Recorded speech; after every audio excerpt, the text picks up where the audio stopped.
दोस्तों, इस बात में तो कोई भी शक नहीं है कि अफगानिस्तान दुनिया के उन चंद बदकिस्मत देशों में से एक देश है कि जिसकी लगभग पूरी ही नौजवान नस्ल ने अपनी पूरी ही जिंदगी में गोला बारूद तोपें बंदूकें जैसी चीज़ों की आवाज़ें ही सुनी हैं। उनका जन्म तो धमाकों की आवाज़ों में ही हुआ था, मगर जैसे जैसे बड़े हुए तो बड़े होते ही किताबों की जगह उनको बंदूकें उठाना पड़ी। वजह साफ थी, क्योंकि अफगानिस्तान पिछली कई दहाइयों से एक के बाद एक बड़ी बड़ी जंगें लड़ते आया है। यही वजह है कि अफगानिस्तान वक्त के साथ पिछड़ता चला गया और आज अफगानिस्तान की गिनती दुनिया के सबसे गरीब देशों में की जाती है। सिर्फ गरीब ही नहीं, बल्कि इन खतरनाक जंगों ने अफगानिस्तान की नौजवान नस्लों को एजुकेशन यानी कि तालीम से भी दूर कर दिया और आज मॉडर्न दौर में भी अफगानिस्तान की ज़्यादातर आबादी अनपढ़ है। मगर दोस्तों, अब फाइनली इस तरह की खबरें निकल कर आ रही हैं कि जो ना सिर्फ अफगानिस्तान के लिए ही बड़ी अच्छी हैं, बल्कि पूरी दुनिया को भी हैरान कर देने वाली हैं।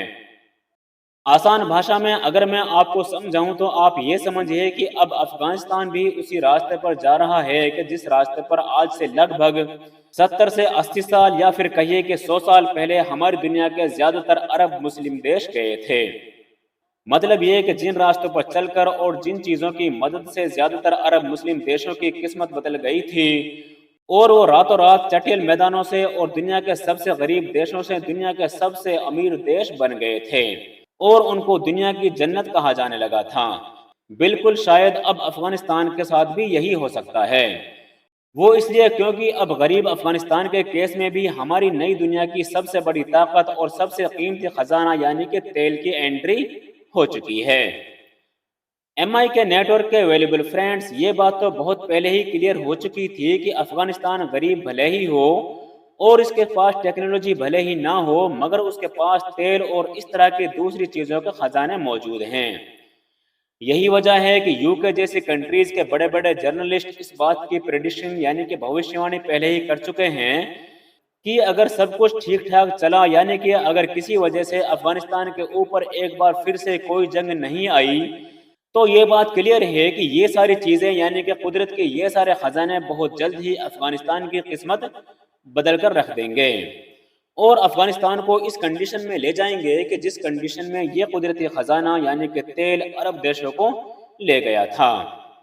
मगर अब देखने वाली बात यह है कि अफगानिस्तान के पास तेल के खजाने तो मौजूद हैं, मगर इनको निकालने की टेक्नोलॉजी मौजूद नहीं। और ये बिल्कुल ऐसा ही मामला है कि जो आज से लगभग 80 से 100 साल पहले अरब देशों के साथ था।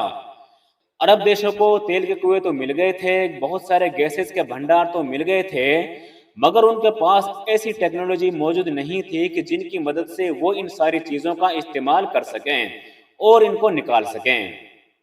ऐसी कंडीशन में एंट्री हुई थी अमेरिका और यूरोप की बड़ी बड़ी कंपनीज की कि जिनके साथ अरब देशों ने बड़े बड़े एग्रीमेंट साइन किए थे और यहाँ से तेल निकालने वो दूसरी चीज़ों को निकालने का काम शुरू किया गया था।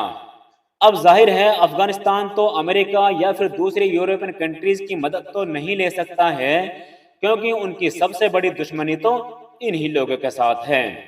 तो इसीलिए अफगानिस्तान के मामले में एंट्री हुई है अमेरिका और यूरोपियन कंट्रीज के बिल्कुल अपोजिट ताकत यानी कि चाइना की। चाइना ने अफगानिस्तान से तेल और इस तरह की दूसरी चीज़ों को निकालने की जिम्मेदारी ऑलरेडी ले ली है और इन दोनों के बीच बहुत वक्त पहले ही बाकायदा एक एग्रीमेंट भी साइन हो चुका है।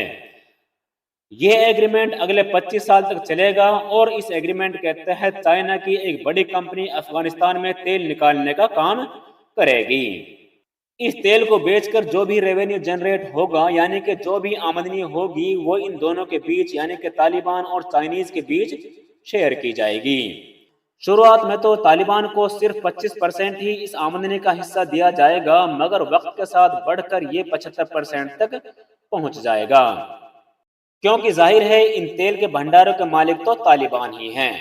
बदले में अफगानिस्तान की हुकूमत को चाइना की इस कंपनी के लिए बड़ी ही अच्छी और हाई लेवल की सिक्योरिटी प्रोवाइड कराना होगी, ताकि वो ये सारा काम ये सारा प्रोसेस आसानी के साथ कर सकें। यहाँ पर आप लोगों को ये चीज़ भी याद रखना ज़रूरी है कि जब सऊदी अरब में तेल निकला था और वहाँ पर तेल निकालने का काम अमेरिका की एक कंपनी ने शुरू किया था, तो उनके साथ भी कुछ इसी तरह का एग्रीमेंट साइन किया गया था। MI کے نیٹ ورک کے ویلیبل فرینڈز بات کر لیں اب اگر افغانستان کے تیل کے کنویں کے بارے میں، تو میں آپ لوگوں کو بتا دوں کہ صرف افغانستان کے 5 علاقوں میں تیل کے جو بھنڈار ہیں وہ لگ بھگ 4000 اسکوائر کلومیٹر تک پھیلے ہوئے ہیں۔ ایک اندازے کے مطابق افغانستان میں لگ بھگ 16 بلین بیرل تیل کے بھنڈار موجود ہیں، اور تیل کے ساتھ ساتھ افغانستان میں گیس کے خزانے بھی موجود ہیں۔ ویسے تو افغانستان ایک لینڈ لاک کنٹری ہے، یعنی کہ افغانستان کے چاروں طرف کہیں پر بھی سمندر موجود نہیں ہے، اور ظاہر ہے یقیناً یہ چیز افغانستان کے لیے ایک پریشانی کی بات ہے، کیونکہ اس طرح کے دیش ویاپار کرنے کے لیے بھی دنیا کے دوسرے دیشوں کے محتاج ہوتے ہیں۔ مگر ہاں، قدرت نے افغانستان کو عظیم الشان اور بڑے بڑے پہاڑوں سے نوازا ہے، اور انہی پہاڑوں کے نیچے لگ بھگ 1400 سے بھی زیادہ الگ الگ قسم کے منرلز یعنی کہ پدارتھ پائے جاتے ہیں۔ اب یہ پدارتھ کسی بھی طرح کے ہو سکتے ہیں۔ ان منرلز کی قیمت ملینز یا بلینز امریکن ڈالرز میں نہیں بلکہ ٹریلینز امریکن ڈالرز میں ہے۔ اب ظاہر ہے افغانستان اگر اس فیلڈ میں آگے بڑھتا ہے اور تیل اور گیس جیسے پدارتھ کو باہر نکالتا ہے تو وہ آگے چل کر اس طرح کے جو دوسرے خزانے موجود ہیں ان سب کو بھی زمین سے نکال سکے گا۔ چائنا کی طرف سے بھی یہی اندازہ لگایا گیا ہے کہ افغانستان کی زمین کے نیچے اربوں نہیں بلکہ خربوں ڈالرز کا گیس، تیل اور اس طرح کی دوسری چیزوں کے بھنڈار موجود ہیں، اور کیونکہ افغانستان پچھلے 30-40 سالوں سے جنگ میں ہے تو وہ کبھی ان چیزوں کا فائدہ اٹھا بھی نہیں سکا ہے۔ یہی وجہ ہے کہ چین نے بھی ان چیزوں میں بڑی تیزی کے ساتھ انٹرسٹ دکھایا ہے۔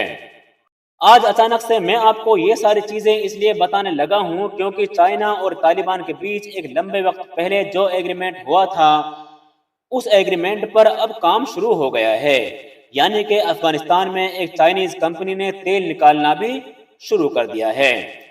ابھی یہ کمپنی تقریباً 200 ٹن آئل ہی نکالے گی جس کو بہت جلد ہی 1000 ٹن تک بڑھا دیا جائے گا۔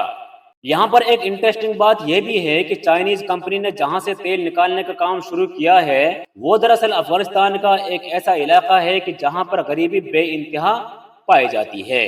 اسی لیے طالبان گورنمنٹ کی طرف سے یہ فیصلہ لیا گیا ہے کہ جس علاقے میں بھی یہ تیل نکالا جائے گا اسی علاقے کے لوگوں کو اس معاملے میں سب سے زیادہ جابز یعنی کہ نوکریاں دی جائیں گی، اور یہ سارے نوجوان لوگ چائنیز کمپنی کے ساتھ مل کر کام کریں گے۔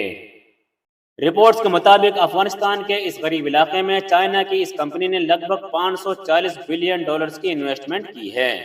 اس کے علاوہ اور بہت ساری رپورٹس بتاتی ہیں کہ چائنا اس وقت پورے افغانستان میں سب سے بڑا انویسٹر بن گیا ہے۔ چائنا صرف تیل میں ہی نہیں بلکہ افغانستان کی زمین کے نیچے موجود تانبے میں بھی انٹرسٹڈ ہے۔ وہ تانبے کے خزانے کو بھی زیادہ سے زیادہ نکال کر منافع کمانا چاہتا ہے۔ اس کے علاوہ پورے افغانستان میں گیس کی وجہ سے پائپ لائن بھی بچھائی جا رہی ہیں، اور جو پائپ لائن پہلے سے موجود ہیں ان کو ریپیئر کر کے اور اچھا بنایا جا رہا ہے۔ اچھی سڑکیں اور بجلی کو بھی ہر جگہ پر یقینی بنایا جا رہا ہے تاکہ اس طرح کے کسی بھی مشن کو کمپلیٹ کرنے میں کسی بھی طرح کی کوئی پرابلم کریٹ نہ ہو سکے۔ فی الحال دوستو اب دیکھنا یہ ہے کہ افغانستان کی اس نئی طالبانی حکومت کا یہ سپنا کس حد تک پورا ہوتا ہے۔ کیا یہ بھی دنیا کے دوسرے عرب دیشوں کی طرح ان قدرتی خزانوں سے اپنے آپ کو پوری طرح سے بدلنے میں کامیاب ہو سکیں گے یا نہیں؟ فی الحال آپ اس بارے میں کیا سوچتے ہیں کامنٹ باکس میں ضرور اپنی رائے کا اظہار کریں۔ ویڈیو پسند آنے پر نہ صرف ویڈیو کو لائک کریں بلکہ اپنے فرینڈز کے ساتھ بھی شیئر ضرور کریں۔ آج کی ویڈیو میں اتنا ہی، ملتے ہیں نیکسٹ ویڈیو میں کسی نئی جانکاری کے ساتھ، تب تک کے لیے اللہ حافظ۔